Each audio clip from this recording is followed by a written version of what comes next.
связывает. Давайте я с ними встану.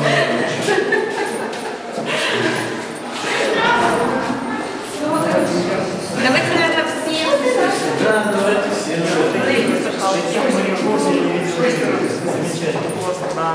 За воротник, как он называется? Беларусь, молодцы. Молодцы. Беларусь? Да. Морская держава. Но ты посмотри, что сзади тебя. Это создано вот это руками. А про Триполовский еще вообще не скажите. А вы знаете про Триполовский? Это замечательные дети. Ну еще раз здравствуйте. Зовут меня Олег, я ученик 8 класса. Сейчас я познакомлю вас с музейным уголком. Материалы этого стенда рассказывают о военной Днепровской флотилии, которая впервые была сформирована в 1737 году. За свою долгую историю моряки Днепровской флотилии участвовали в различных боевых операциях. Но самая яркая страница в истории Днепровской флотилии – это участие в стратегической операции «Багратион». Моряки Днепровской флотилии освобождали города Украины, Белоруссии, Польши, Германии и дошли до Берлина. Бронекатерам флотилии называли речными танками, потому что они имели одну танковую башню с орудием и 2 пулемета. Благодаря небольшим размерам бронекатер мог вплотную приблизиться к берегу, там это считалось невозможным. Судьба одного из таких бронекатеров, номер 92, оказалась трагической. Участвуя в десантной операции по освобождению города Пинска, он погиб. Погиб и весь экипаж. Это Алексей Куликов, Набиюла Насыров, Петр Ефимович Ольховский и юнга Олег Ольховский, 15-летний мальчик. За освобождение города Пинска 10 моряков-днепровцев получили звание Героя Советского Союза, а сама флотилия награждена орденом Красного Знамени. А в 1945 году за успешные боевые действия в берлинском направлении она получила орден Ушакова первой степени. И стали назвать флотилию краснознаменная ордена Ушакова первой степени Днепровская военная флотилия. Эти экспонаты – макет сторожевого корабля, подводной лодки, репсовый костюм подводника, портативное летательное устройство, аварийный фонарь с атомной подводной лодки КАСУ-25 нашему музейному уголку предоставили члены Союза военных моряков города Пинска. Перед вами фотография и рисунок Александра Леонидовича Векслера, одного из участников десантной операции по освобождению города Пинска 13-14 июля 1944 года. Летом 2012 года его не стало. Предназначались для морей.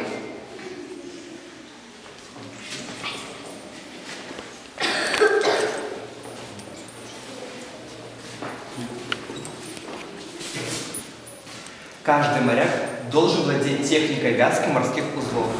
Перед вами стенд с морскими узлами, связанные членами кружка «Юный турист-краевед» нашей школы.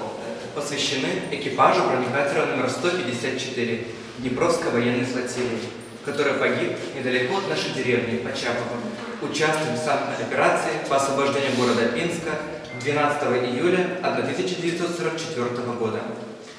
На нем представлена хроника боевых действий и описывается бой моряков-днепровцев, которые мужественно сражались с фашистами, но погибли вместе со своим бронекатером.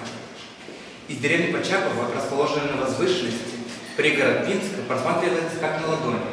Старые русло Пины, петляясь, устремляются к городу. Именно сюда, в июле 44-го, были направлены бронекатера с десантом, чтобы помочь вольным, сражавшимся с гитлеровцами.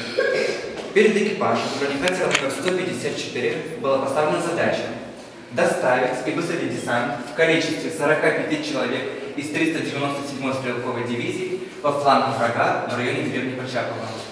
Местность, где предстояло высадиться десант, была открытым и небезопасным. Доставив десант в назначенное время и намереваясь лечь на обратный курс, бронекатер попал под ураганный обстрел вражеских орудий.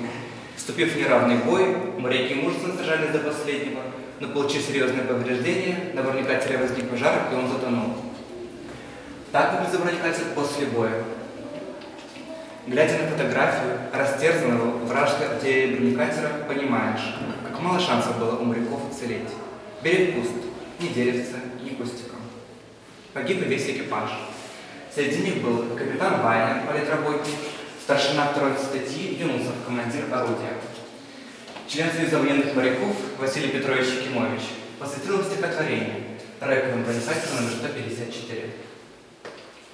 Ну а здесь хранятся архивные сведения о погибших моряках. Спустя 65 лет, 12 июля 2009 года, состоялось торжественное открытие памятного знака в деревне Почапово, увековечившего память погибших моряков. Этот знак устанавливали моряки и ученики нашей школы. Металлический крест, якорь и якорные цепи – знак благодарности морякам-днепровцам от потомков за светлую и мирную жизнь. Эти материалы собраны в 2005 году. Они и явились началом всей проделанной работы по увековечению памяти моряков-днепровцев. Кто отдавал жизнь за нее, стремиться к созданию нового и видеть результаты своего труда. Ведь, обращаясь в прошлое, мы находим в нем те приметы характера, которые актуальны по сей день и являются путеводителем в будущее. На этом экскурсия окончена. Я благодарю вас.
Только не Юрия Висбора в деревне Беларуси. В России этого не будет никогда.